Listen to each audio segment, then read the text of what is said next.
सिद्धै निकुंज जोनारति केली सिद्धै जाजाली विद्युक्तिरपेक्षणीया निकुंज जोनारति केली सिद्धै जाजाली विद्युक्तिरपेक्षणीया तत्रातिदाक्षादति बल्लवश्यम् वन्दे गुरश्री चरणरविन्दं वन्दे गुरश्री चरणरविन्दं वन्दे गुरश्री चरणरविन्दं वन्दे गुरश्री चरणरविन्दं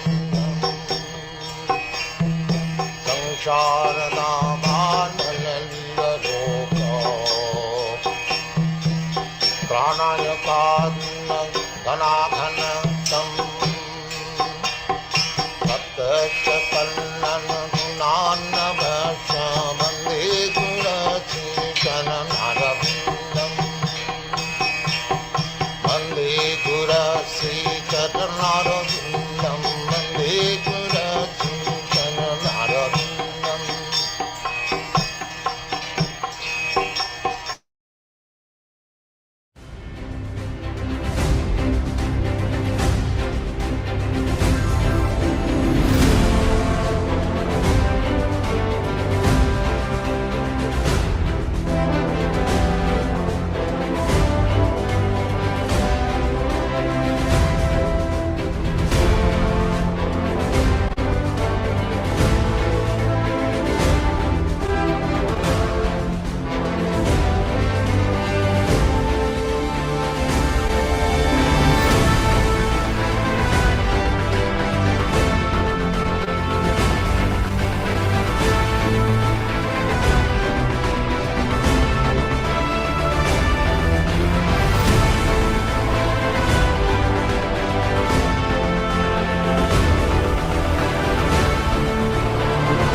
Hare Krishna, Krishna Krishna Hare Hare, Hare Rama, Rama Rama, Hare Hare. All glories to Srila Prabhupada and the Sankirtan movement of Sri Chaitanya Mahaprabhu. And we want to welcome everyone this evening to our reading and discussion on the Chaitanya Charitamrita being led by His Grace Yashodananda Prabhu, our dear godbrother.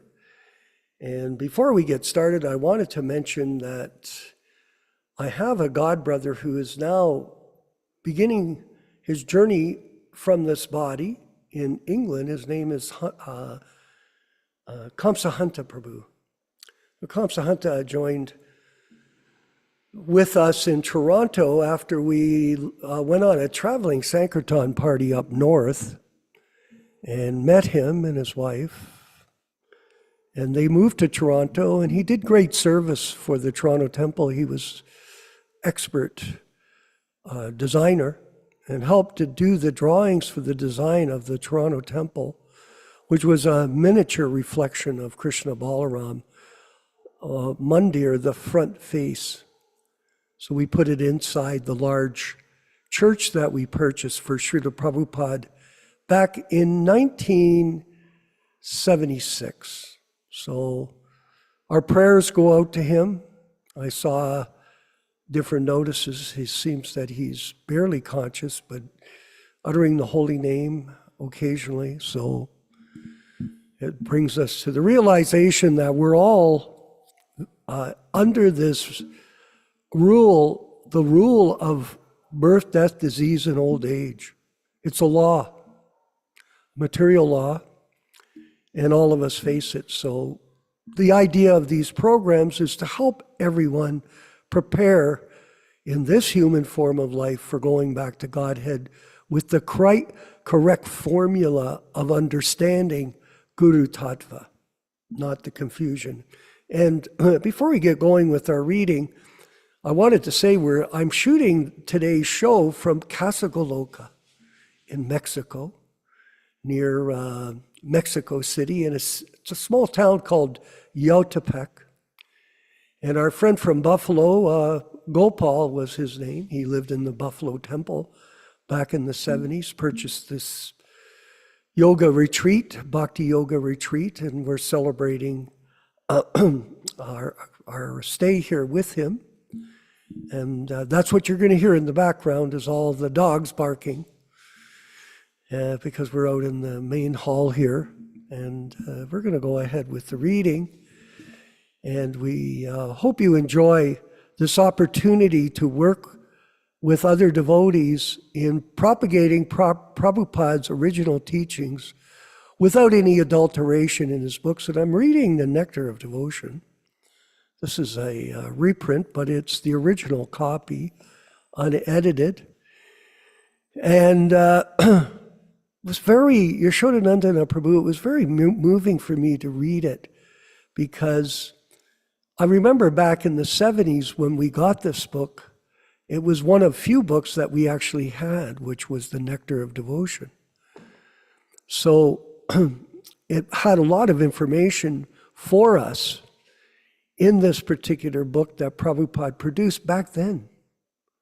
And so we want to connect this writing with Prabhupada's early years presenting the philosophy to new disciples who are interested in learning about Chaitanya Vaishnavism, had no understanding at all of what it was. But at the same time, Prabhupada, our guru, our teacher, was designing the mission based on his ability, his transcendental ability to deliver the message to his neophyte disciples. And so the particular clarity in which he explains the philosophy to us back then, and now it's still relevant now, Nilesh. It's still relevant now in this 2024, despite the fact that very few people are really interested. That's what we're seeing. People are not very serious about spiritual life. And that goes on in this world because everybody has their own particular independent attitude towards life. It's more like anarchy. But we're going to read here. We'll go to this right now. So this is The Nectar of Devotion, and it's 22 Roman numerals, page 22. And hopefully our godbrother Rupesh, I did send it to him a couple of hours ago, so he would be ready. Here's the section I wanted us to go to. There's two sections here. I'm going to make some quick comments on it. So go down to similarly, Rupesh, down to the bottom of that page there. Yeah, right there, go to that. Just slide her down. Similarly, we can offer many services with our bodily activities, but all such activities must be in relationship with Krishna. This relationship is established by connecting oneself with the bona fide spiritual master, who is the direct representative of Krishna in disciplic succession. So we all understood back then, Nilesh, that was Srila Prabhupada not telling us that he is the bona fide spiritual master, but showing us by his personal example how he is the bona fide spiritual master. Therefore, the execution of Krishna conscious activities with the body should be directed by the spiritual master and then performed with faith. Two aspects to it. perform the service, and have faith, implicit faith in the words of the spiritual master. And in this way, all the revelation of Krishna consciousness is there for the disciple. The connection with the spiritual master is called initiation. From the date of initiation by the spiritual master, the connection between Krishna and a person cultivating Krishna consciousness is established. So there's a lot of question about initiation, especially with Prabhupada's departure from the physical plane in November 1977. But he did give a system for initiation called the Ritvik system, which we do follow by our own personal experience under his guidance, both myself and His Grace Nityānanda Prabhu. We are not concocting this process. It was delivered by Prabhupada to us. So some people think initiation, like there was one lady that was coming to our group. I asked her, "Are you a disciple of Srila Prabhupada?" She goes, "Yes, I am." I said, "How did you get initiated?" She said to me, "Oh, Prabhupada came to me in a dream and told me my spiritual name and initiated me as his disciple." Okay, so very interesting, but that's not the system. That is not the system. Like you can be a follower of Srila Prabhupada, that's fine. And we encourage people to follow Srila Prabhupada. But initiation, here Prabhupada is stressing the importance of formal initiation. From the date of initiation by the spiritual master, the connection between Krishna and a person cultivating Krishna consciousness is established. That's how you do it. Krishna and a person cultivating Krishna consciousness is without initiation by a bona fide spiritual master. The actual connection with Krishna consciousness is never performed. Okay, you can concoct that, you can interpret it, you can speculate on it, you can do anything you want with these words, but unless you take the guidance of bona fide Siksha gurus, people that understand this philosophy, who have lived it for over 50 or 60 years and practiced it, then it'll be difficult to understand this. Otherwise, you'll dream and think, oh, I become a spiritual master, just like this Purujit fellow in England. He concocts everything. Let's go forward here. We'll read one last section. Very insightful, my dear God brothers and God sisters.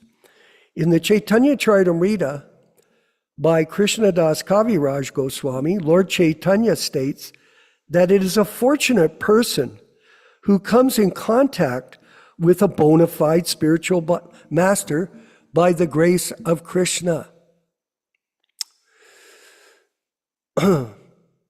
Excuse me here. By the grace of Krishna, and one becomes advanced in Krishna consciousness.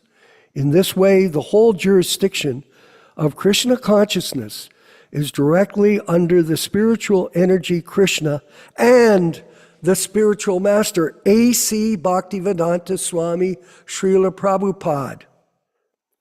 This has nothing to do with the material world. Very interesting, huh? When we speak of Krishna and refer to the Supreme Personality of Godhead along with his many expansions, he's expanded by his plenary parts and parcels, his differentiated parts and parcels, and his different energies. Krishna, in other words, means everything and includes everything. That's one of my favorite quotes on the definition of Krishna, Nilesh. Krishna means everything and includes everything.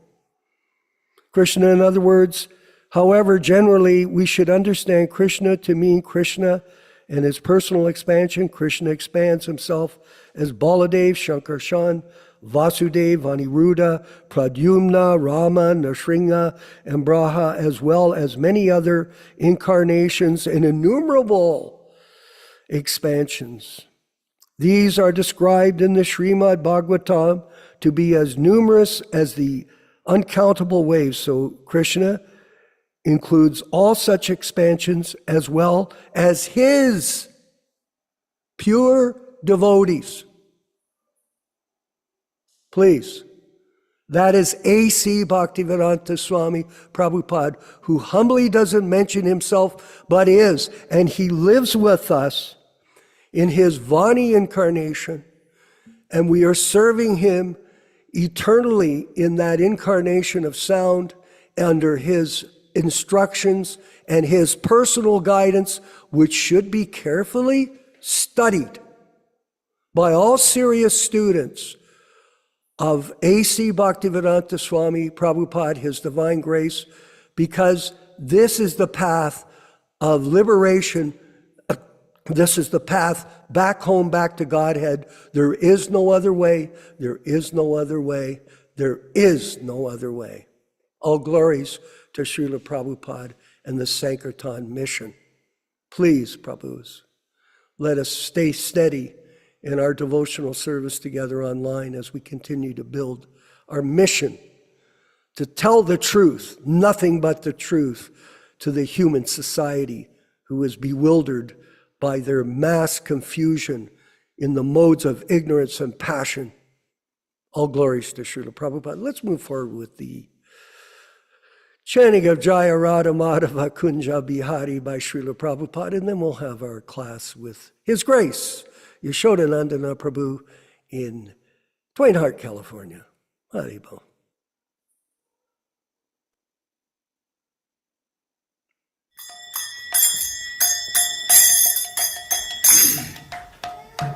Sai.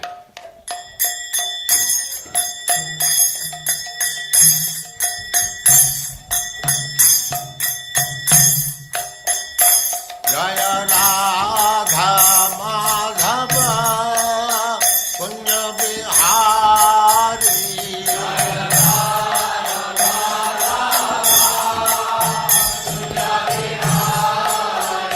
Jaya Radha Madhava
Saraswati Goswami Prabhupada की जय, अनंत कोटि वैष्णववृंद की जय, रामाचार्य श्री हरिदास ठाकुर की जय। प्रेम से कहो श्री कृष्ण चैतन्य प्रभु नित्यानंद से अद्वैत गदाधर शिवास आदि गौर भक्तवृंद की जय। श्री श्री राधा कृष्ण गो गोपीनाथ श्याम कुंड राधा कुंड गिरिवर्धन की जय, वृंदावन धाम की जय, नवद्वीप धाम की जय, स्वामी तो भक्तवृंद की जय, गंगा माई की जय, जमुना माई की जय, तुलसी देवी की जय, भक्ति देवी की जय, स्वामी तो भक्तवृंद की जय। All glories to the assembled Lord. All glories to the assembled Lord. Thank you very much.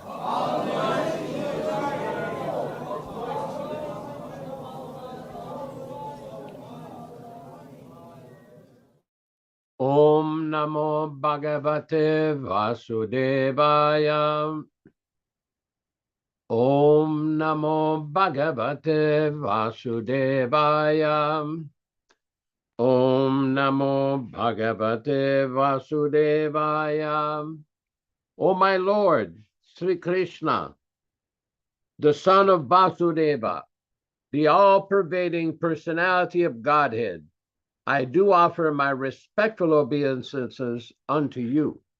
Narayanam namaskritya. Narayanam namaskritya.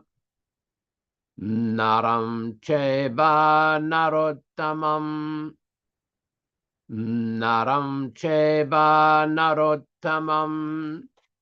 Devim Saraswatim Vyasam.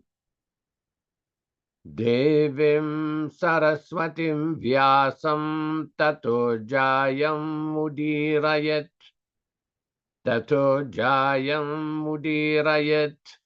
One should utter the means of conquest, Srimad Bhagavatam and Sri Chaitanya Charitamrita, after offering respectful obeisances, one, to the personality of Godhead Narayana, two, to the Naranarayana Rishi, who is the supermost human being, three, to the Mother Saraswati, the goddess of learning, then four, to Srila Vyasadeva, the author, from Srimad Bhagavatam 1, 2, 4. Welcome everyone to this reading and discussion on Sri Chaitanya Charitamrita. As we've discussed several times, we will be reading a few selected verses from the Adi Lila, chapter 1, from text number 18 through 22, which describes the meaning and the benefit of hearing this powerful transcendental literature. Jai Jai Sri Chaitanya Jai Nityānanda Jaya Dvaita Chandra Jaya Gaura Bhakta Vrinda. Glory to Sri Chaitanya and Nityānanda. Glory to Advaita Charya, and glory to all the devotees of Sri Gaura, Lord Chaitanya. Etina Thakur Gaudiya ki karye chenayatma sat. Etinera charana vandana tire morinat. These three deities of Vrindavana, Madan Mohan, Govinda, and Gopinatha, have absorbed the heart and soul of the Gaudiya Vaishnavas, followers of Lord Chaitanya. I worship their lotus feet, for they are the lords of my heart. Grantiraram Bikari Mangala Charana, Guru Vaishnav Bhagavan Tinera Smarana.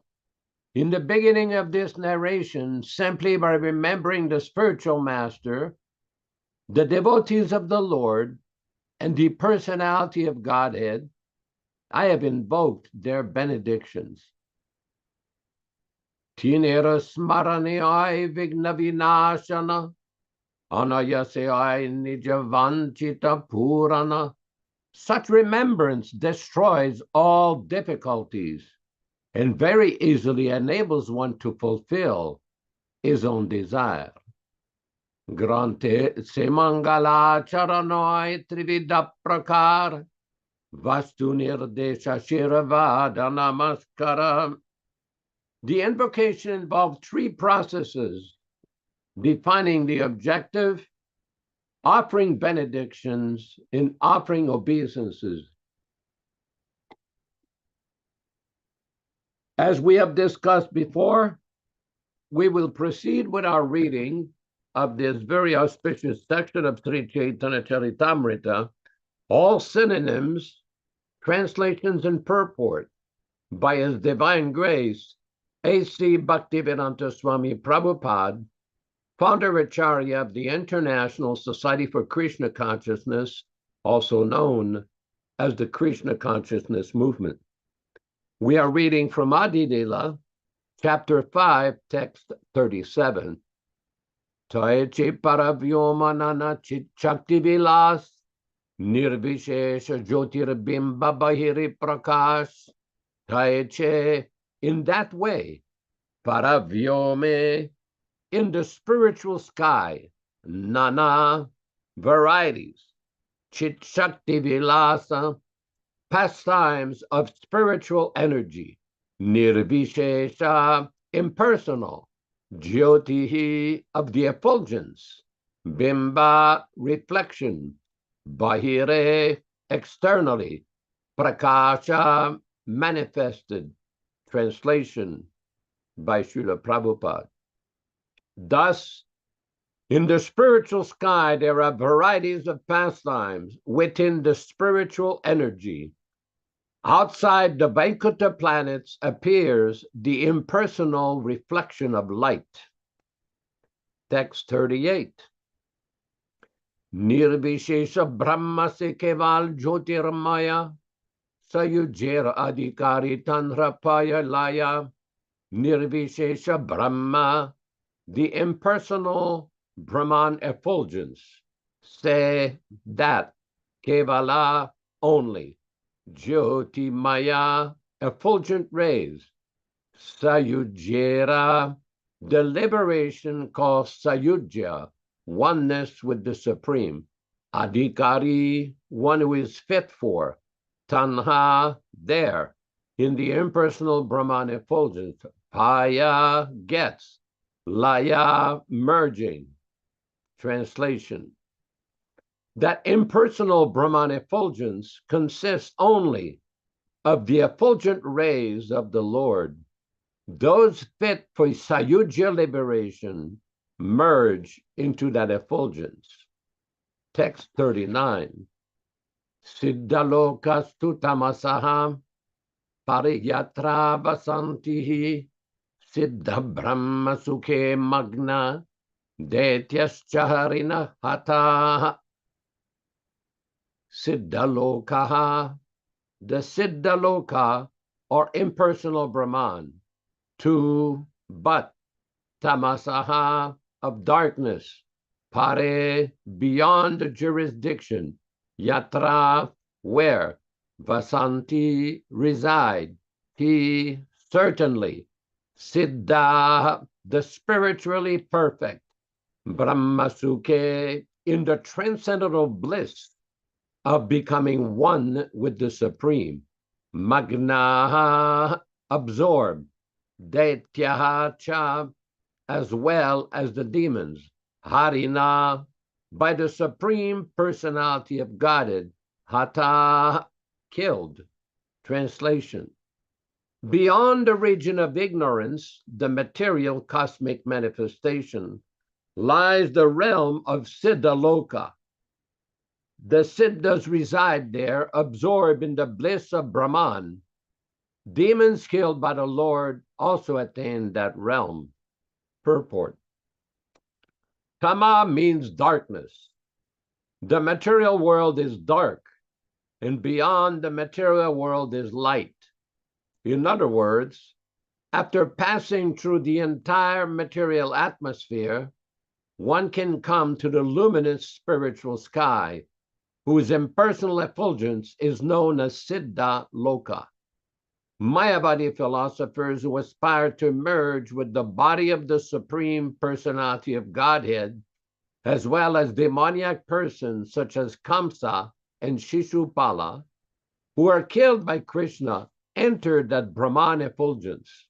Yogis who attain oneness through meditation, according to the Patanjali yoga system, also reach Siddhaloka.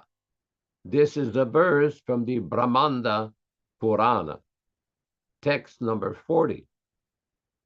Si paravyoma narayanera charipache, dwaraka chaturvyera dvitiya prakashe.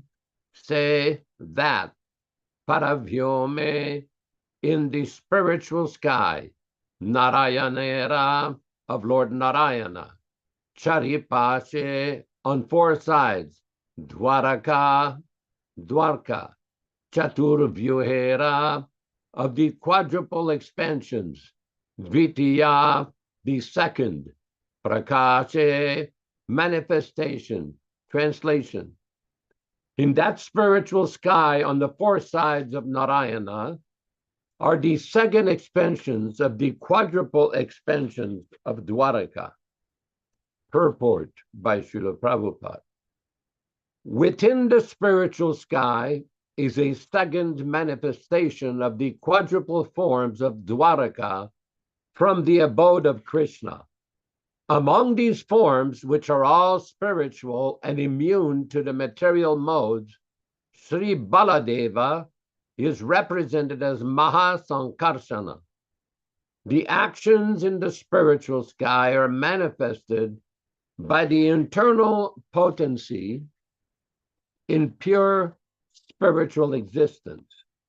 They expand in 6 transcendental opulences, which are all manifestations of Mahasankarshana, who is the ultimate reservoir and objective of all living entities. Although belonging to the marginal potency known as Jiva Shakti, the spiritual sparks known as the living entities are subjected to the conditions of material energy. It is because these sparks are related with both the internal and external potencies of the Lord that they are known as belonging to the marginal potency. In considering the quadruple forms of the absolute personality of Godhead, known as Vasudeva, Sankarshana, Pradyumna, and Aniruddha, the impersonalists headed by Sripad Shankaracharya have interpreted the aphorism of the Vedanta Sutra in a way suitable for the impersonalist school. To provide the intrinsic import of such aphorism, however, Srila Rupa Goswami, the leader of the 6 Goswamis of Vrindavana, has properly replied to the impersonalists in his Lagu Bhagavatamrita, which is a natural commentary on the aphorism of the Vedanta Sutras. The Padma Purana, as quoted by Srila Rupa Goswami in his Lagu Bhagavatamrita, described that in the spiritual sky there are 4 directions corresponding to east, west, north, and south, in which Vasudeva, Sankarshana, Aniruddha, and Pradyumna are situated. The same forms are also situated in the material sky. The Padma Purana also describes a place in the spiritual sky known as Vedavatipura, where Vasudeva resides.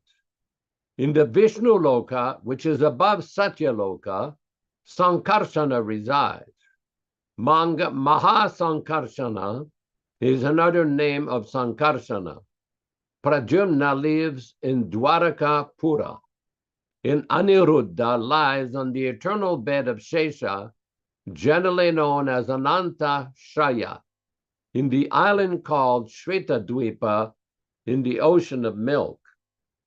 Om Ajnanatimirandasya Jnananjana Shalakaya Chakshurunmilitam Yena Tasmai Gurave Namaha Namo Vishnupadaya Krishna Prestaya Bhutale Srimate Bhaktivedanta Swamin Niti Namine Namaste Saraswate Deve Gauravani Pracharine Nirvishesha Shunyavadi Paschatya Deshatarine Bhakti Siddhanta Shishyaya Bhaktivedanta Namine Prasannaya Prasantaya Tasmai Gurave Namaha Bhagavad Vandanam Kadyam Guru Vandana Purvakam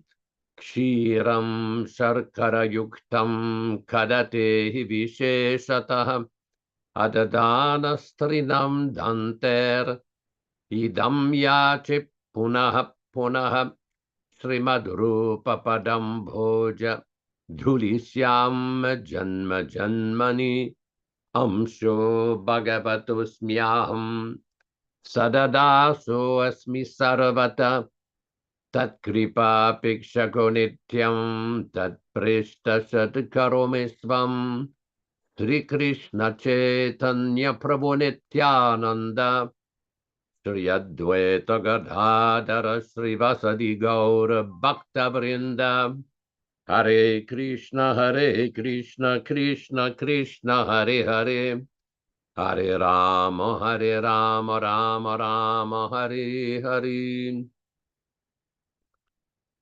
Several times in Srila Prabhupada's teachings, we see that His Divine Grace is quoting from different parts of the Vedic literatures, and he's quoting an old Vedic saying, Tamasa ma jyotirgamaya, do not remain in darkness, but go to the light.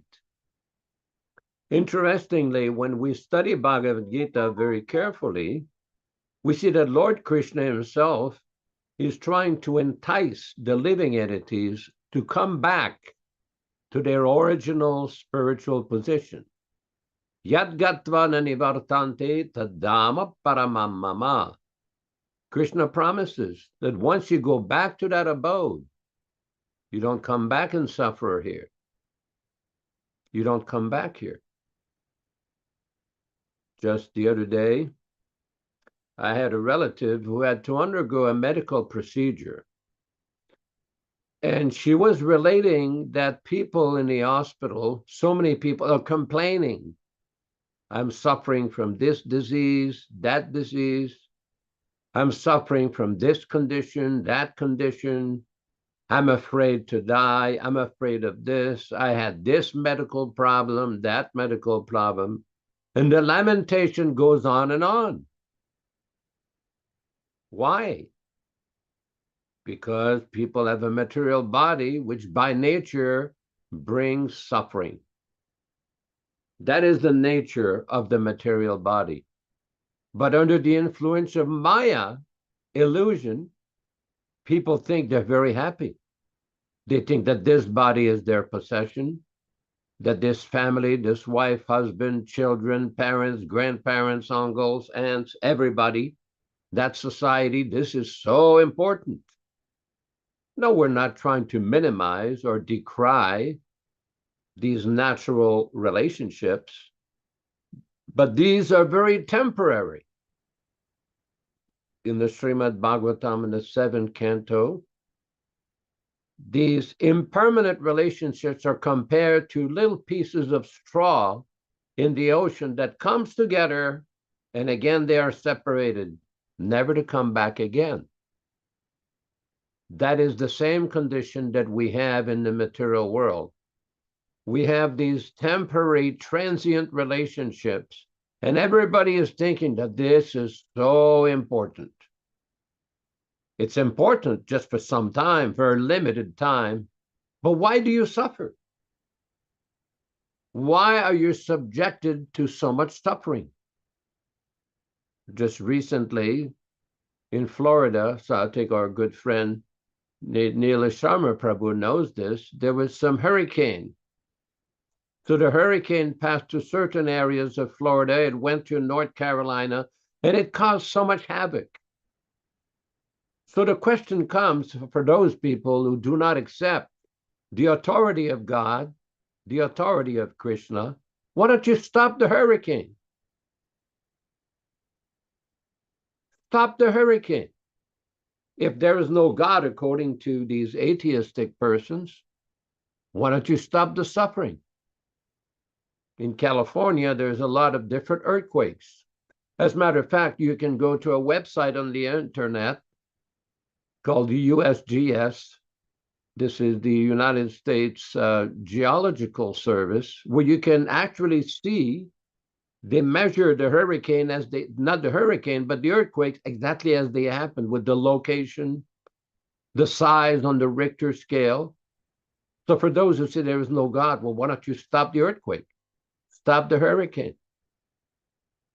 Our good friend Rupesh Prabhu in Bombay knows in India during the monsoon, the rainy season, in places like Karnataka, Kerala, Andhra Pradesh, sometimes they have big floods. It looks like the ocean everywhere.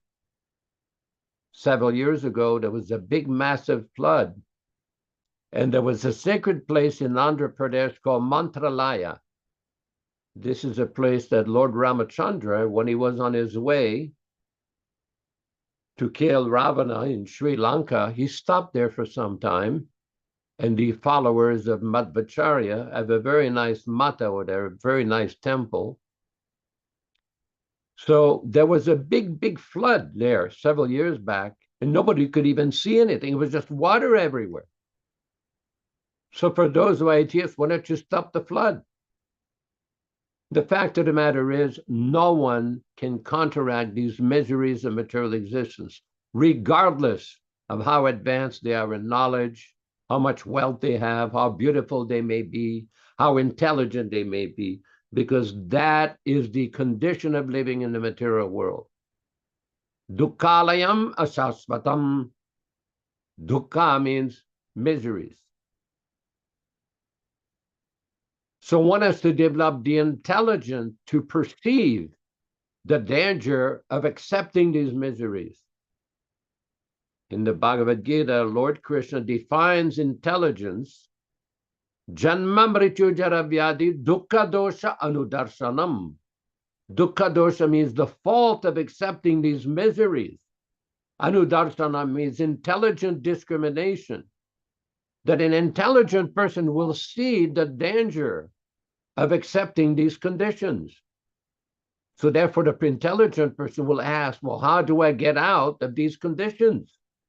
Why is there so much suffering? Just like in various countries around the world, we see that so many people are busy constructing charitable institutions with philanthropic activities, with various schools, hospitals, dispensaries, so much social work. Of course, this has always been there in human society, people making different. Oh, there's a very nice verse that has come here. The verse 8 and 12. Yes, thank you very much, Rupesh Prabhu and Nilesh Sharma. They're quoting exactly from the Bhagavad Gita, Janma mrityu jara vyadi dukkha dosha nudarsanam. So we see that there is so much activity. Oh, maybe we'll go to that exactly. The perception of the evil of birth, death, old age, and disease. Let's see in the purport, we can locate Prabhupada's exact comment on this. A little further in the purport.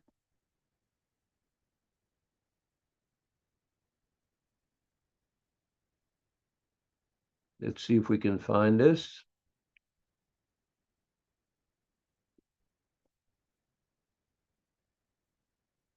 Further down.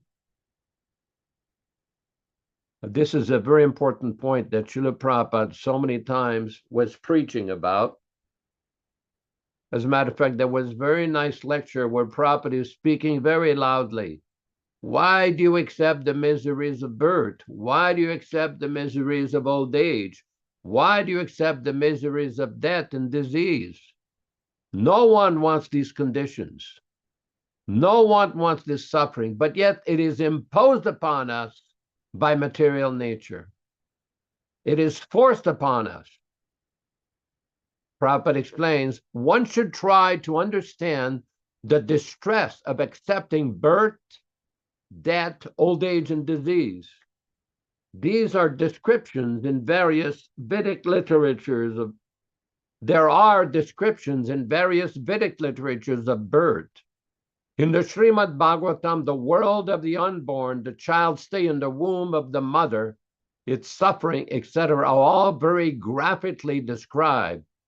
It should be thoroughly understood that birth is distressful because we forget how much distress we have suffered within the womb of the mother. We do not make any solution to the repetition of birth and death. Similarly, at the time of death, there are all kinds of sufferings, and they're also mentioned in the authoritative scriptures. These should be discussed. As far as disease and old age are concerned, everyone gets practical experience. No one wants to be diseased, and no one wants to become old. But there is no avoiding these unless we have a pessimistic view of this material life, considering the distress of birth, death, old age, and disease. There's no impetus for our making advancement in spiritual life.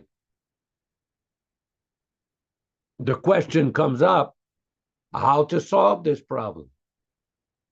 Krishna has given that solution. One has to accept a bona fide acharya, a bona fide spiritual preceptor. Then one can start to find out the solution. There is a solution. It is not to complain. It is not to lament. It is not to procrastinate. We see in the news every day, you can divide the news into two basic categories. Sochati, kankshati. There is all kinds of advertisement, hankering, constantly anchoring for sense gratification. And when that sense gratification is frustrated, sochati, they lament. Lamentation and constant hankering. This is the problem in the material world. This is a constant struggle. Excuse me. It is a constant struggle. And the only person who can give the solution to this struggle is the bona fide acharya, authorized bona fide acharya. They have the solution to take shelter of the lotus feet of Krishna, to take shelter of the message of Godhead. Just today, early this morning after chanting, I was reading a purport from Srila Prabhupada. The Prabhupada said sometimes people bring up the argument that Krishna departed 5,000 years ago, so how to associate with Krishna? How to come in contact with Krishna? And Prabhupada said, Krishna is non-different from his book, Bhagavad Gita. When we are reading Bhagavad Gita, that is direct association with Krishna. The message spoken by Krishna, by God himself. Same thing for the Srimad Bhagavatam. This wonderful book of 18,000 verses is the message about Krishna, about all the activities of Krishna, the name of Krishna, his incarnations of Krishna. Anything related to Krishna, that is Srimad Bhagavatam. In the Srimad Bhagavatam itself, Prabhupada has made comments that the Srimad Bhagavatam has arisen after the departure of Lord Krishna. Kalo nasta drishamesa, Puranarko adunoditaha. This great Purana, this great transcendental literature has arisen just after the departure of Lord Krishna to give light to the people of this age, people that are suffering from illusion and ignorance. That this Bhagavatam is the direct manifestation of Krishna. Srila Prabhupada explains in his purport that by hearing the Srimad Bhagavatam, this is direct contact, direct association with Lord Krishna. And this is the solution. One cannot think, oh, I don't see Krishna. Well, you can become qualified to see Krishna. We can become qualified to see Krishna. In the Brahma Samhita, we have often discussed this verse, Premanjana Churita Bhakti Vilochanena, that those whose eyes are smeared with love of God, they can see, they can understand, they can have constant contact with Krishna. Several times Prabhupada was asked, whether you see God, whether you see Krishna, or have you ever seen Krishna? And one time Prabhupada says, even if I see, what does that use for you? What does that do for you? You have to learn how to see Krishna, how to associate with Krishna. You have to remove the ignorance. You have to get the proper set of eyes, the proper vision. Then one can see Krishna. Then one understand Krishna. And how to acquire that set of eyes, that vision, just like there's a medical condition with cataract. There's a way to have an operation, a medical procedure to remove the cataract. It is not that if one has cataract, he's condemned to be blind forever. He can cure it. It's possible to cure it. But one has to go to the expert physician who knows how to perform this operation. Then one will be able to see properly. Similarly, the great physician, Srila Prabhupada, knows how to cure that disease of material suffering, how to remove that suffering. And the first point, which we have often discussed, is to learn the art of submissive oral reception.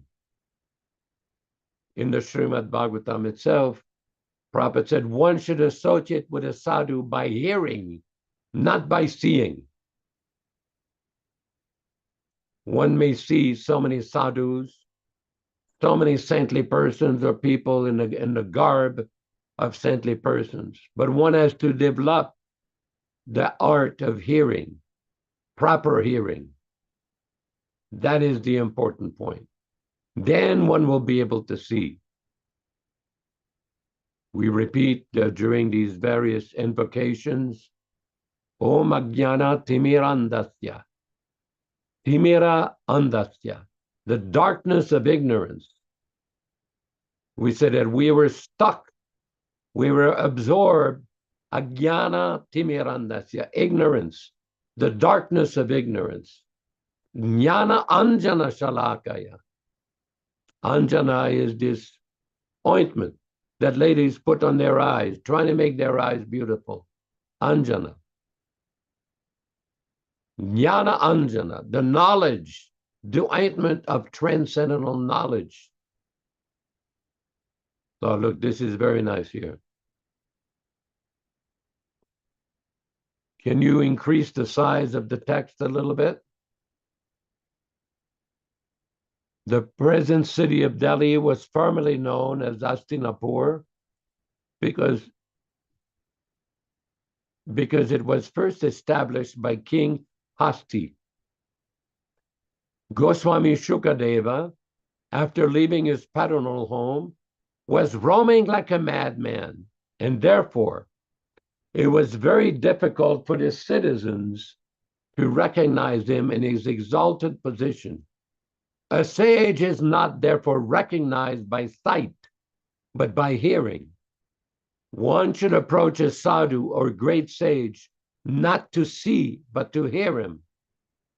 If one is not prepared to hear the words of a sadhu, there is no profit.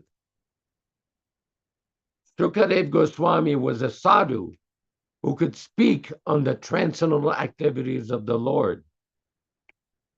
He did not satisfy the whims of ordinary citizens. He was recognized when he spoke on the subject of Bhagavatam, and he never attempted jugglery like a magician. Outwardly, he appeared to be a retarded, dumb madman. But in fact, he was the most elevated transcendental personality. Now, as we were discussing, Srila Prabhupada many times explained this, Om Ajnanatimmirandasya Jnananjana Shalakaya Chakshurun Militam Yena. The bona fide physician, the bona fide guru, can remove the darkness of ignorance and give transcendental vision. Tasmai Sri Gurave Namah. Therefore, we offer our most respectful obeisances to such a bona fide spiritual master. And this is very important because sometimes people misunderstand the entire purpose of associating with a sadhu. Why did Prabhupada start his society? Why did he create this society of Krishna consciousness? In the fourth canto of the Bhagavatam, Srila Prabhupada said, we have started this society to give everyone the chance to associate with the spiritual master. Who is he referring to? He's indirectly referring to himself. Now, if somebody is in Delhi or Bombay and Srila Prabhupada is in London, how are they going to associate with the spiritual master? Just like our good friend, Neil Prabhu, Nirshama Prabhu, is in Miami or Fort Lauderdale. How is he going to associate with the spiritual master? By hearing. Because we see from practical observation that many persons who had a lot of direct contact, personal physical contact with the Acharya, failed to hear. And Prabhupada says in the Chaitanya Charitamrita in Madhya-lila, unless one is enlightened by the knowledge given by the spiritual master, he cannot see things as they are, even though one remains constantly with the spiritual master. Physical association is very nice. It's very beneficial. It's very sweet. It's very fortunate for those who have the direct physical association with Prabhupada. We feel very blessed. But that is no guarantee of spiritual understanding. And we've seen this. We have seen a whole flock of these people claiming that the Acharya, the Nitya Siddha from the spiritual world, was simply a worker for hire, for their corporation.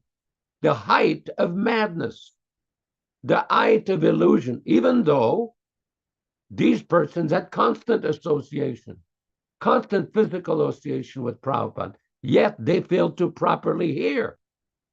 They did not hear.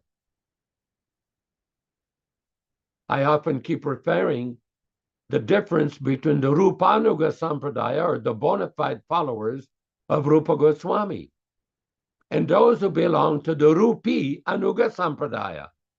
Rupee refers to the currency of the state of India, Bharat. Well, why do we say this? Because some people are obsessed simply making money under the dress of Vaishnavas. That is not the idea of being a follower of Srila Prabhupada or a follower of Rupa Goswami. We have to be very careful to distinguish between both, because there is a big difference. And we will deal with this topic, story to be continued. Hare Krishna, Hare Krishna. Glories to Srila Prabhupada, and thank you very much for your discussion on today's verses, these transcendental descriptions of the spiritual world being delivered to us by Srila Prabhupada. And it is true that hearing is liberation when the message is bona fide. It's actually blissful. Unfortunately, most people have no taste for hearing. That's evident. And it can be somewhat disappointing, but at the same time, this is the reality of the material world, where people are suffering due to the modes of nature, predominantly the modes of passion and ignorance. And this is all pervasive in the human society, that everything is motivated under the basis of money and sex. And people are motivated to enjoy life because they think, I can live forever in this body. This is a mistake. And these miseries, birth, death, disease, and old age, they affect everyone. Now we think, oh, not me. I know when I was a younger man, I thought, well, I wonder what it's like to be, Prabhupada used to say to us, Yashodanandana, just give one life to Krishna. I thought, geez, that's a long time. But the fact of the matter is it's a short time, but we couldn't see it. I was mentioning at the beginning of the program, Garuda Prabhu, I read some interesting sections from the Nectar of Devotion, but I also mentioned Kamsahanta Prabhu, my godbrother, and some of you may know him. But it was profound to see how terrible he looked in that body today in the photo. It was simply a broken down machine. And there he is at the end of his journey in time. His son was explaining in the message, oh, he cannot speak. Oh, well, we think, oh, it won't be me. I won't be stuck in a wheelchair or in a hospice bed, or I won't be unconscious, won't be able to speak. No. These types of difficulties face us all. And we're very fortunate, all of us, that we have an opportunity to be protected by the spiritual internal energy of the Lord and not be a victim simply like the cats and dogs dying in the streets. No value. The truth is explained here in these programs. Some people would criticize, well, how come you're speaking about these so-called gurus that are existing in not only the ISKCON group, but all these phony gurus that exist throughout the world, phony preachers. How come you?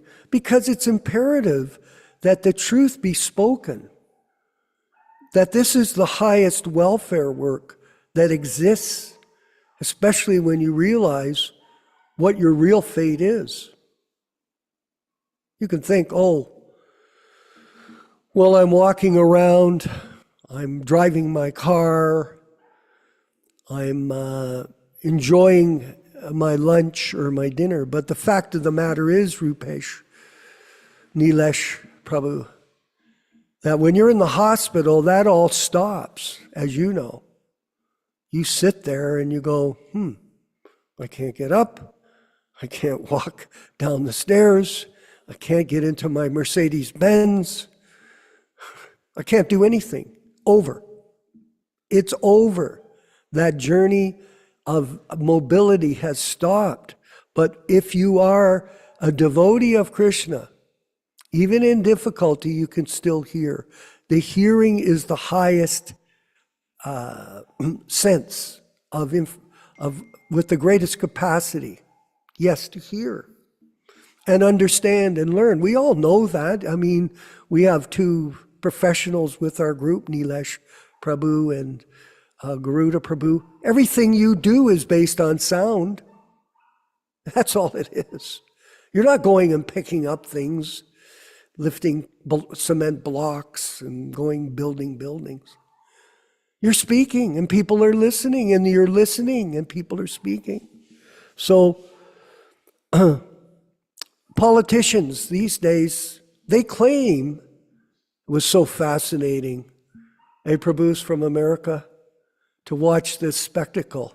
It was just stunning.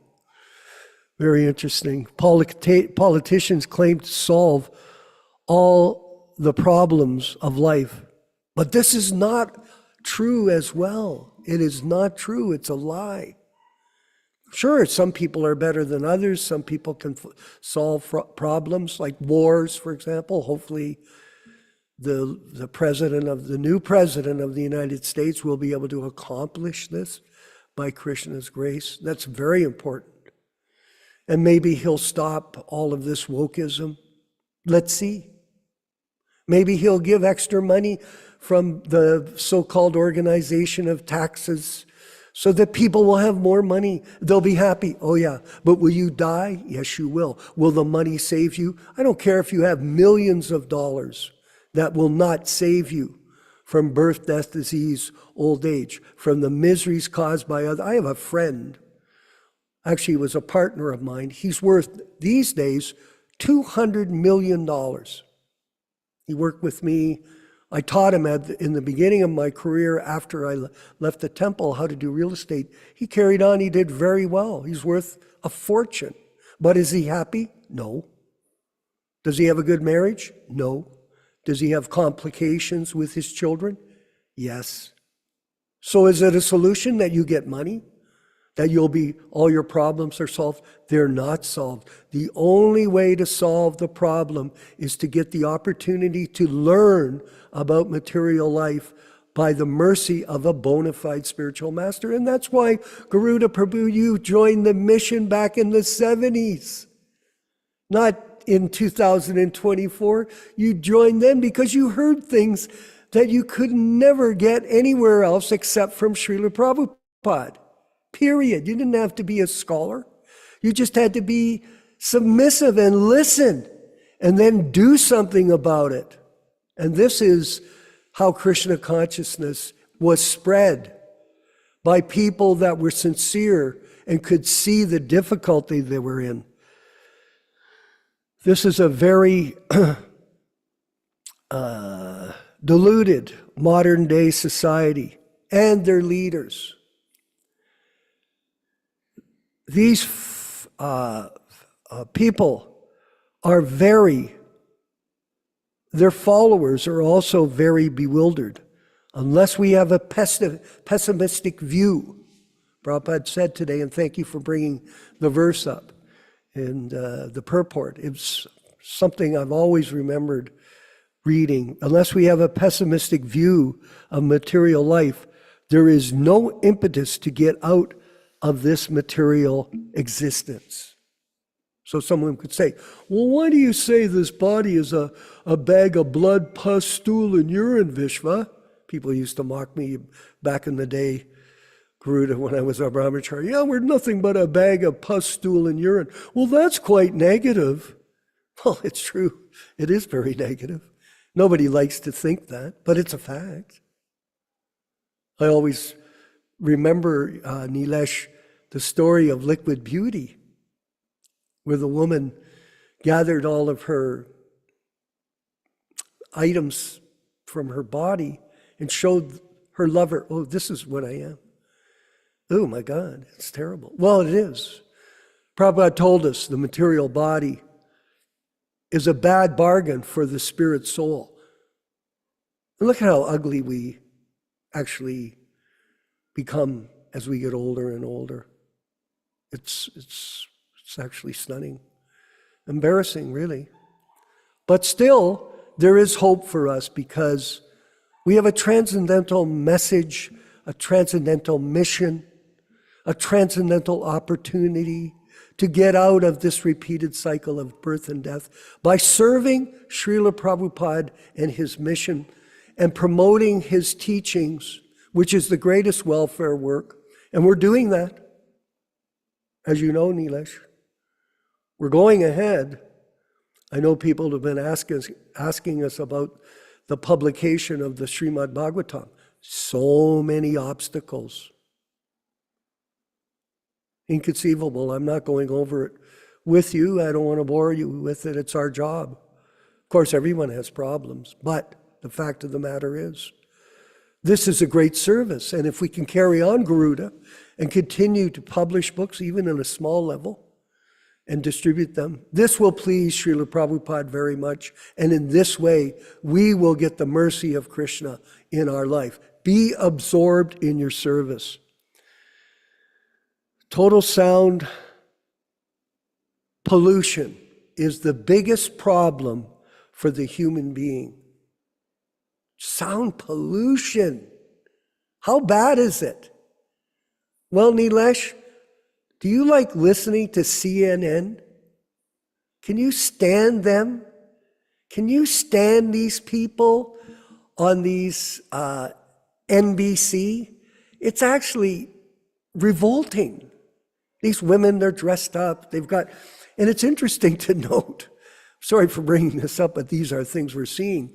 Nancy Pelosi, she's like looking like 58. She's had about 15 plastic surgeries in the last 2 years just to make herself look younger, even though if you took away those plastic surgeries, how do you think she would look?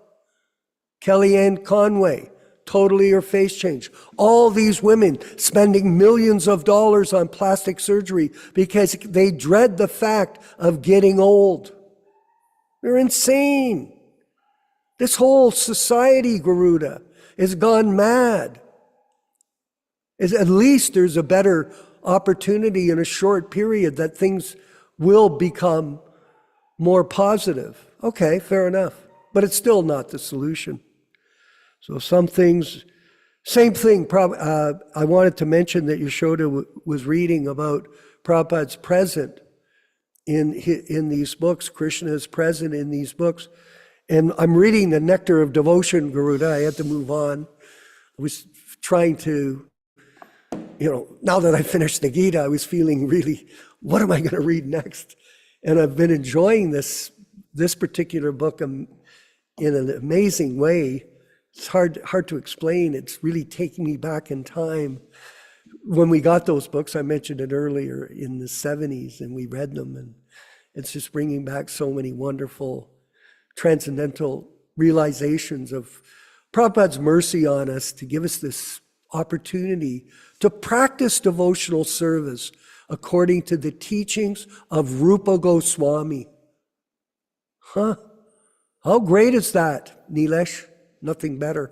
You can bring me all this sound pollution that's in the newspapers, what to speak of on the internet. It's overwhelming. And then you see everybody every day. Yashoda, the society's gone insane. Everywhere you go, all people do is look at their phone. I'm always wondering, what the hell are you looking at? What are you really looking at? I'm curious. I don't go over and go, hey, let me look at that. Let me see how stupid you are. But the fact of the matter is, this society, this modern technology is driving people insane. It's a society of mad people. And we're here, the Prabhupada Disciples Association. I'll end up now. To give people an opportunity to hear the truth without any change or alteration from a pure devotee, His Divine Grace, A.C. Bhaktivedanta Swami Prabhupada.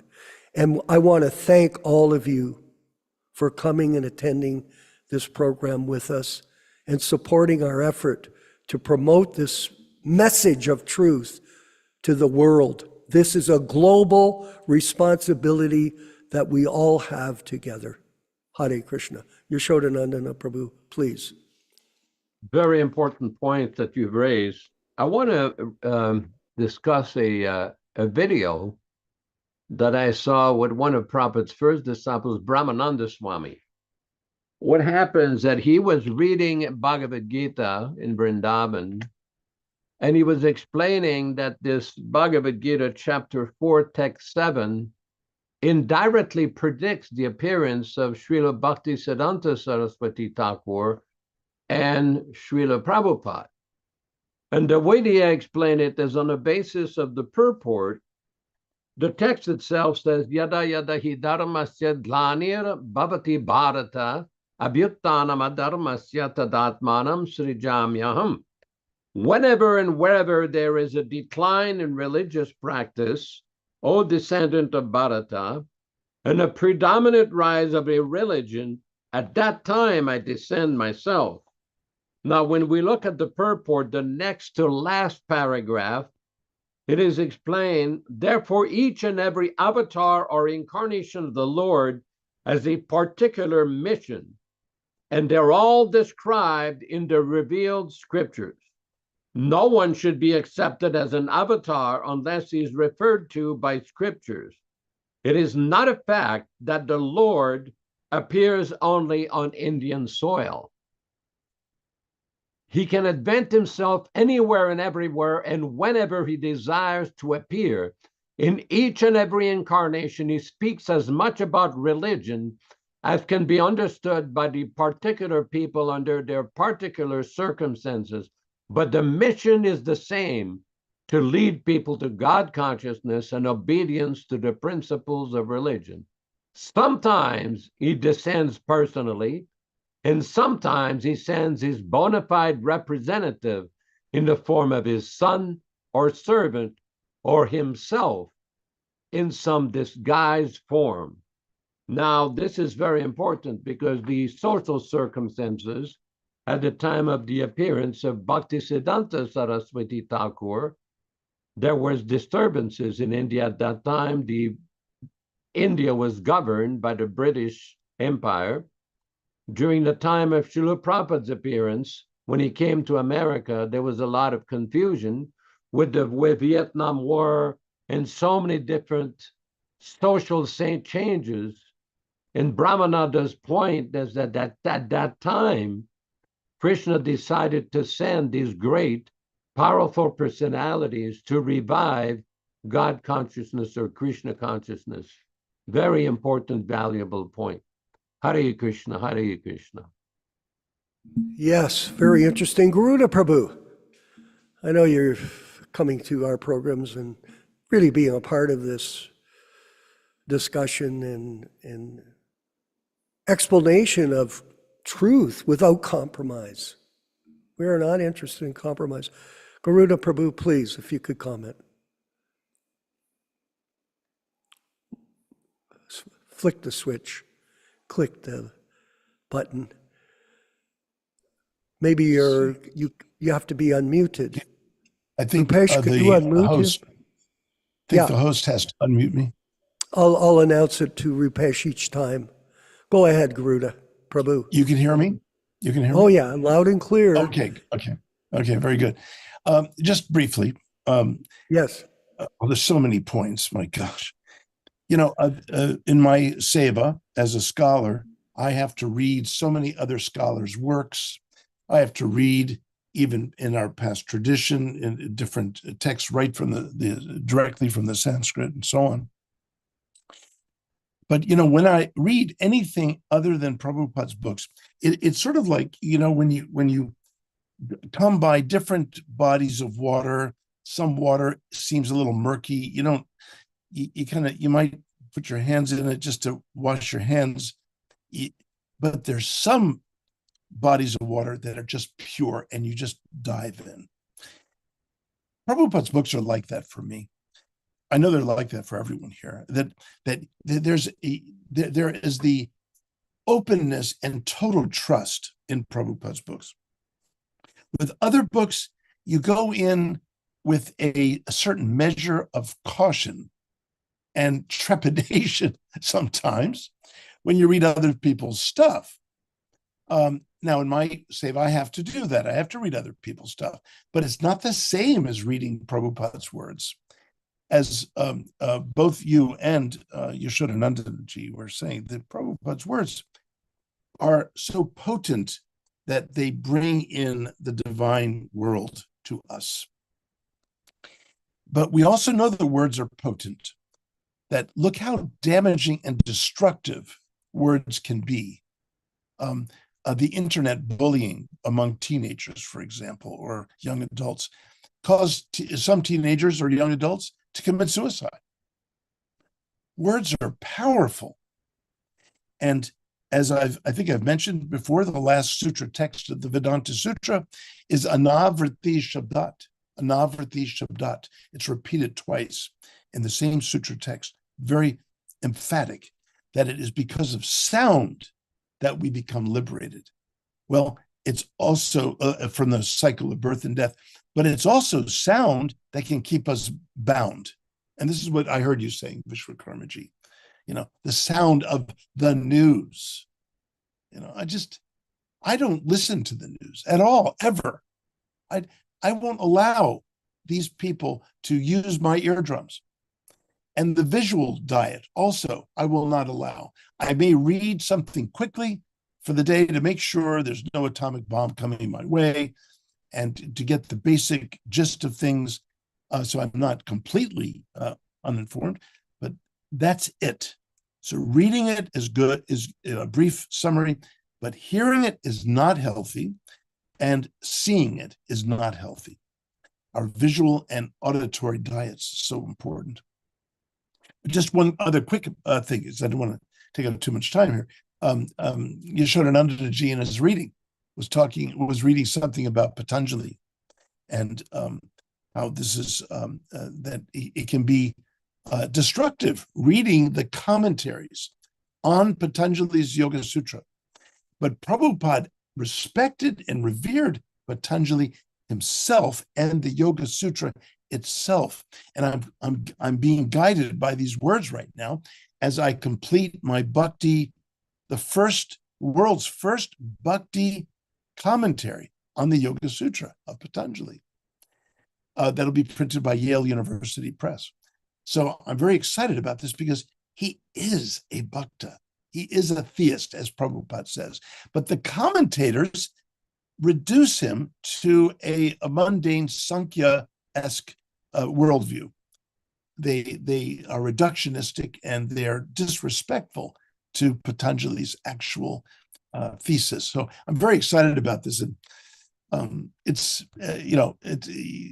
I love getting the guidance from Prabhupada's words on how to approach Patanjali. So this is just sharing my exciting seva right now. So congratulations on your efforts. We're glad you're preaching in your own field of activity, and it happens to coincide with our mission. We wanted to ask Tim Lee in California, and then we'll go to Nilesh, of course. First, I wanted to ask Tim Lee if he could share some of his comments this evening on these subject matters that we're delving into. Tim. Hey. Rupesh? Yeah, Hi, Bo. Hi, Bo. Can you hear me? Yes. I should have said Puranjana. I'm sorry I said Tim Lee, but you're known by both. Hare Krishna. No, that's okay. People know me by mostly Tim Lee because I put my name Tim Lee on Facebook. But yeah, it's funny because sometimes somebody from India or ISKCON or something like that will write and say, "Oh, I have a question about ISKCON. Are you a member of ISKCON?" They see my comments and stuff like that. So being Tim Lee is an advantage on Facebook because then these people write to me from India and from ISKCON, and then all of a sudden they find out I'm Paranjan and I've got all these different, websites and things like that. And so I made progress with different people for that reason, kind of like, I'm kind of like a hidden agent sort of thing. But I've been debating a little bit with a Gaudiya Math guy, and no matter what I say, he's just got one answer. Well, Sridhar Maharaj is your superior. You can't argue with your superior. And, he's an elderly devotee and a great Vaishnava, and it doesn't matter what he said or how he said it or anything else. You have to accept because he's your senior. So I'm trying to make the point with this guy a senior person to me has superior, my superior has superior information to give me. If he's superior to me, he's going to give me something higher than what I already have. And for Sridhar to say, my godbrother should just wear the guru uniform, and the uniform will show you what to do. And then those godbrothers wanted to give me a guru uniform, make me the guru of Ireland. That is not superior information. First of all, I tried to make the point, they wanted to make me a guru. The person who makes the guru is not me, and it's not the GBC. The person who makes the guru is empowered by Krishna. The guru is Shakshat Hari Tvena. He has the same quality, same qualification as Krishna. He speaks as Krishna dictates. So that doesn't come from me or a committee or Sridhar or anybody else. It comes from Krishna. The super soul advises the pure devotee. That's the system. So I'm trying to explain all it to this guy, but he just keeps coming back with, yeah, but you're not the superior. So I don't know. But he certainly can't defeat. He says, you keep repeating the same questions. He's getting a little frustrated. I said, well, yeah, that's because you didn't answer the first question in the first place. How can Sridhar authorize these people? But there, a lot of people also don't realize a lot of the Sridhar transcripts are online. You can go find them, and you can find all these goofy things that he says. He told the GBC you can take sins and all kinds of things. So I brought some of that forward as well. But anyway, it's, I'm making progress gradually with this guy because he's realizing, it's not working. Then I've got another whole guy, different guy. He's in India. He's an ISKCON guy. And he's making comments like, oh, no one should make all these criticisms of ISKCON. Oh, it's horrible. How are the new people going to come? And, oh, we need ISKCON. And so I just wrote a comment on this thing, and I says, no, ISKCON needs us. ISKCON needs us. We do not need ISKCON. ISKCON needs us, the people who make ISKCON. And I think he got it. He made a positive little thing on my comment. I think he's starting to get it. ISKCON needs the devotees. And I was removed from ISKCON, and that was to the disadvantage of ISKCON, and it was to my advantage because I was no longer in the company of these foolish people. So I benefited by them getting me out, but ISKCON did not benefit. All right, Haribo. Thank you very much. ISKCON, the question is ISKCON a corporation or is it a lifestyle? Is it a practice of bhakti yoga, or is it an institution with hierarchy and donations and buildings, etc.? So we're not going to discuss that now, but I have been discussing it as well with different people because they're saying, never leave ISKCON. Oh, I never left ISKCON. We are ISKCON. ISKCON is a practice, a lifestyle. It is not a corporation. That corporation has deviated. And Garuda, that's why they have big bank accounts. That's why they fall down with women. They're so-called sannyasis. That's why they have changed the books.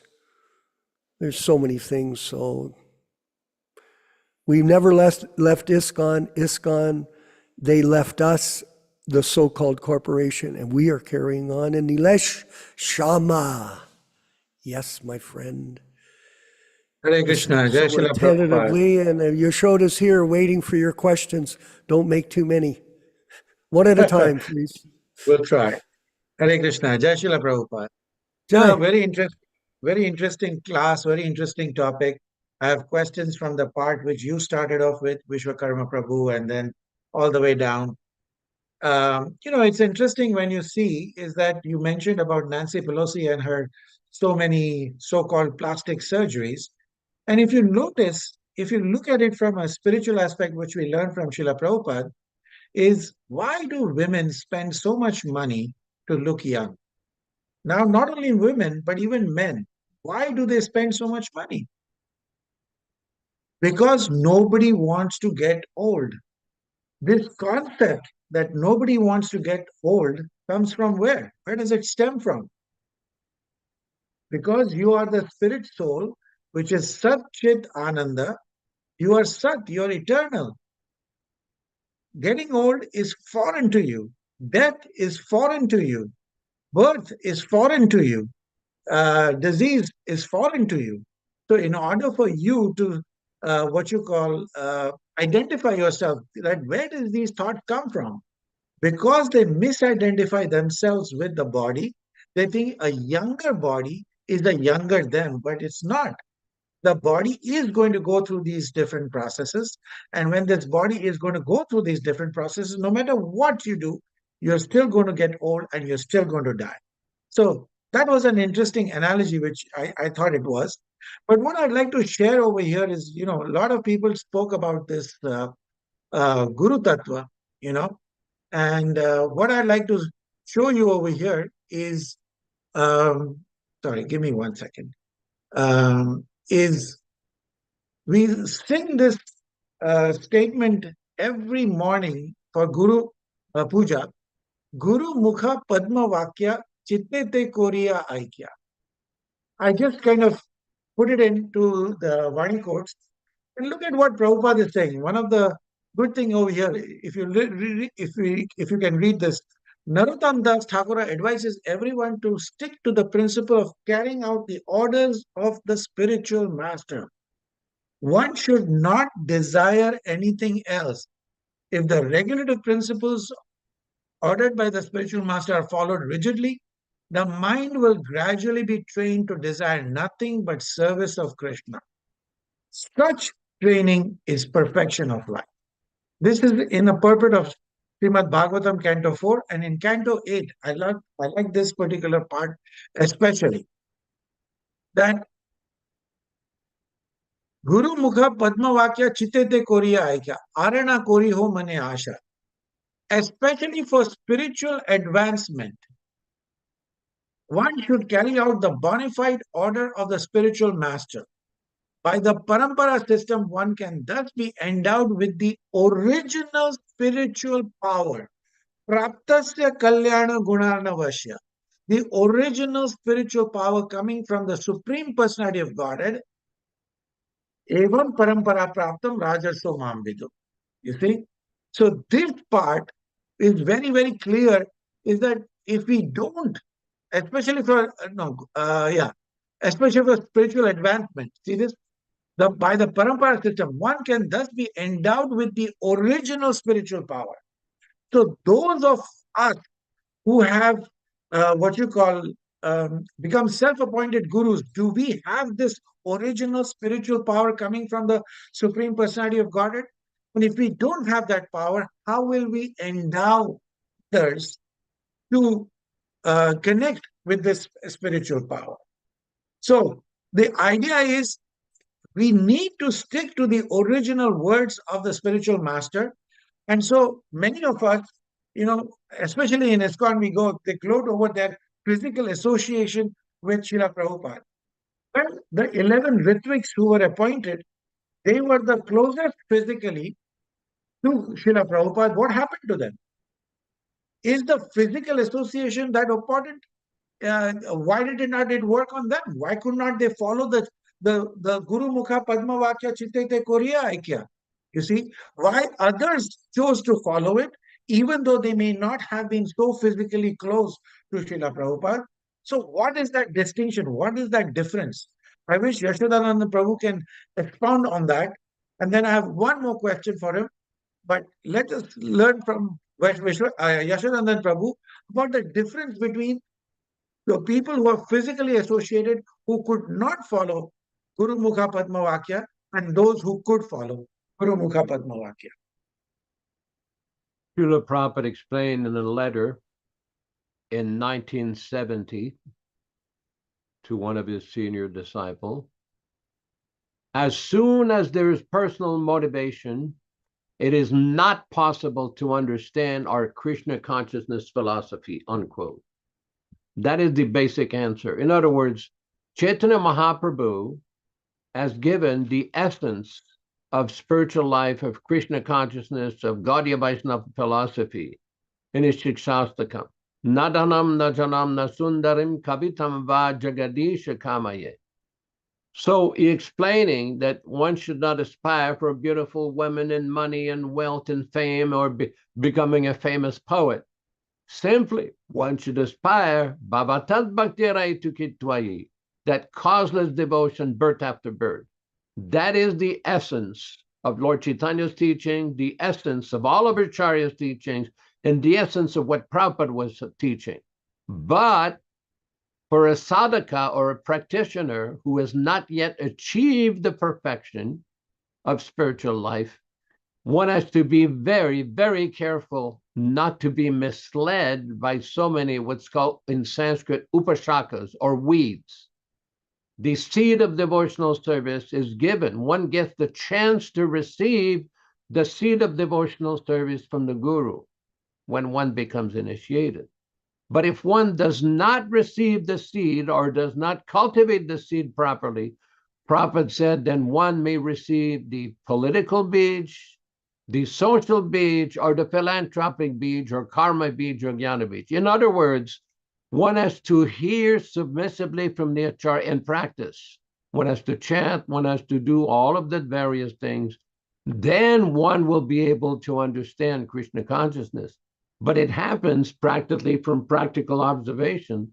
But some persons are more interested in cultivating social bij, political bij, or political nonsense, or philanthropic bij, or so many other pursuits, because they are motivated for name, fame, power, profit, adoration, distinction. In a nutshell, that is given. There are many purports in the Chaitanya Charitamrita, which Srila Prabhupada explains all of these various upashakas or distracting problems. Simple with that. It's not a very complicated thing to understand.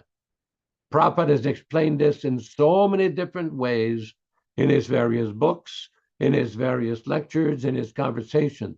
It depends on the sincerity and the purpose.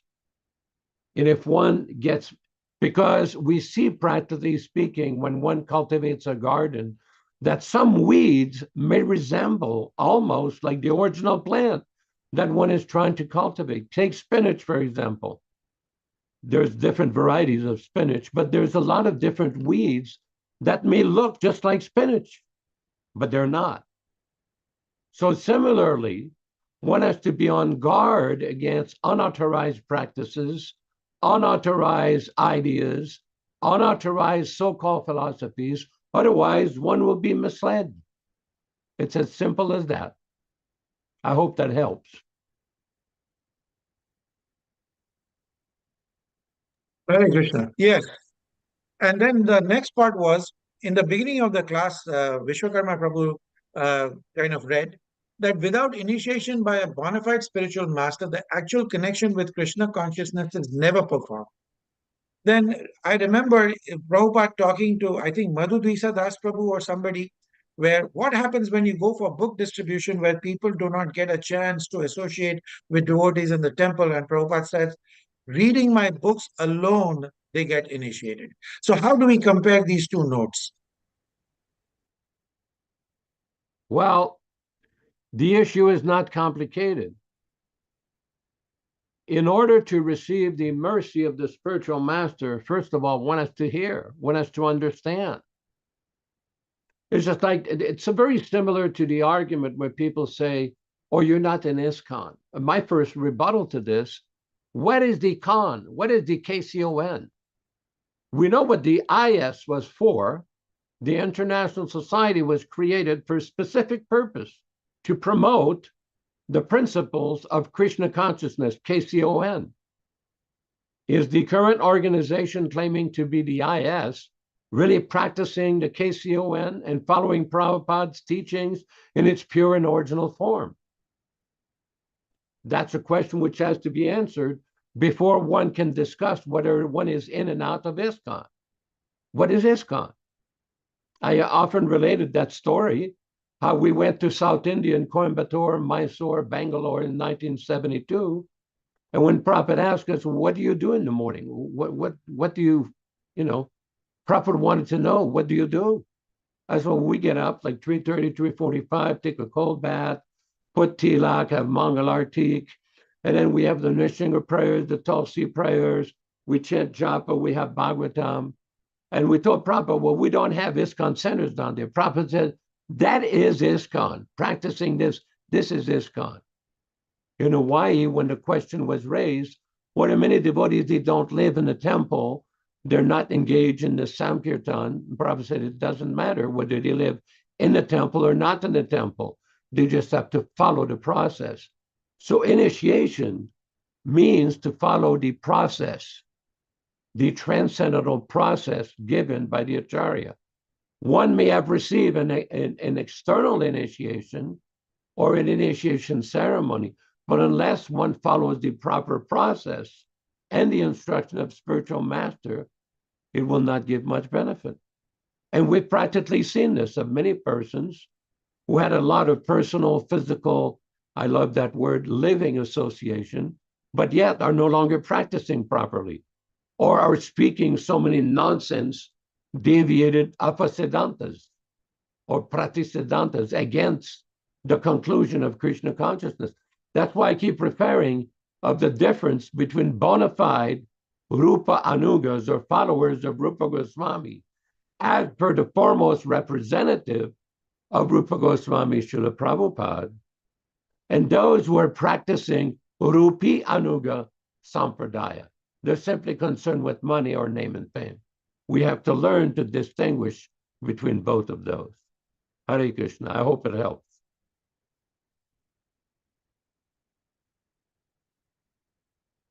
Anybody else wants to make a comment?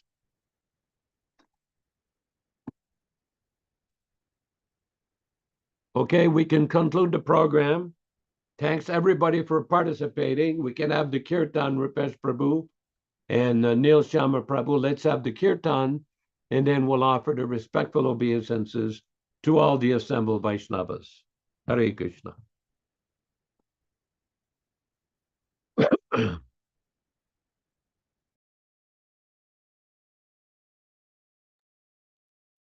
Hare Krishna, Hare Krishna, Krishna Krishna, Hare Hare, Hare Rama, Hare Rama, Rama Rama, Hare Hare. Hare Krishna, Hare Krishna, Krishna Krishna, Hare Hare, Hare Rama, Hare Rama, Rama Rama, Hare Hare. Hare Krishna, Hare Krishna, Krishna Krishna, Hare Hare, Hare Rama, Hare Rama, Rama Rama, Hare Hare. Hare Krishna,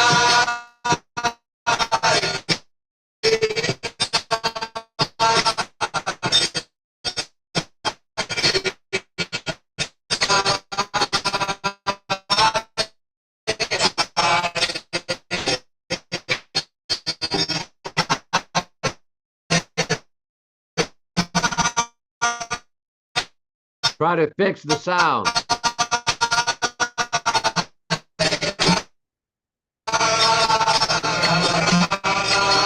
Hare Hare, Hare Krishna, Hare Krishna, Krishna Krishna, Hare Hare, Hare Rama, Hare Rama, Rama Rama, Hare Hare. Hare Krishna, Hare Krishna, Krishna Krishna, Hare Hare, Hare Rama, Hare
us offer our respectful obeisances to all the assembled Vaishnavas. Vanchakalpa tarubhyascha kripa sindubhya evacha patitanam pavanebhyo Vaishnavibhyo namo namaha. Let us offer our respectful obeisances to all the assembled Vaishnava devotees of the Lord, who are just like desired trees, who can fulfill the desires of everyone. Thanks everybody for participating, and we invite everybody to reconvene on the Saturday morning at 7 o'clock a.m. Pacific Standard Time, corresponding to 10 o'clock Eastern Time, Florida time, and Ontario, Canada time. Again, thanks everybody for participating. Looking to see you on Saturday morning. Hare Krishna, Hare Krishna.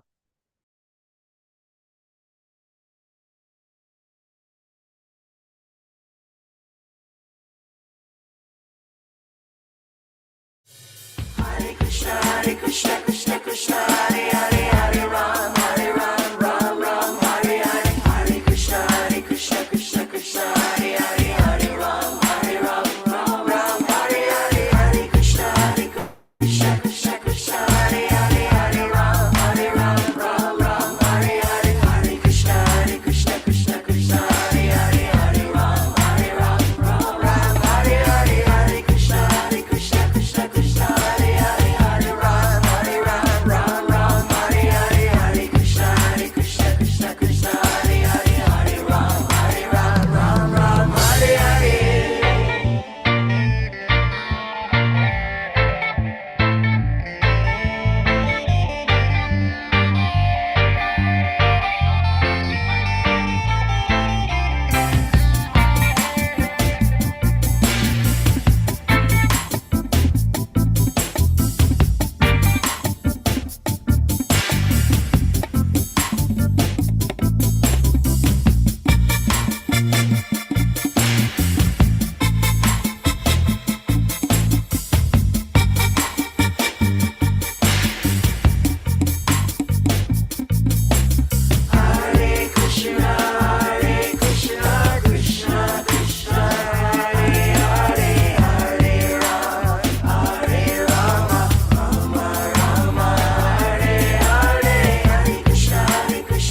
Krishna Hare Hare, Hare Ram, Ram Hare Hare. Hare Krishna, Krishna Hare Hare, Hare Ram, Ram Hare Hare. Hare Krishna, Krishna Hare Hare, Hare Ram, Ram Hare Hare. Hare Krishna, Krishna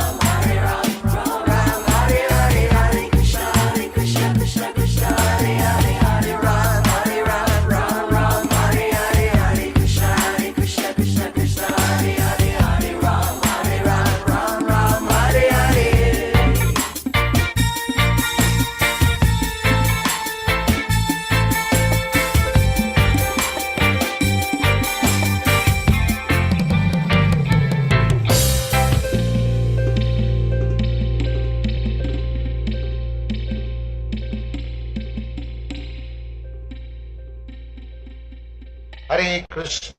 Hare Krishna, Krishna Krishna, Hare Hare, Hare Rama, Rama Rama, Hare Hare.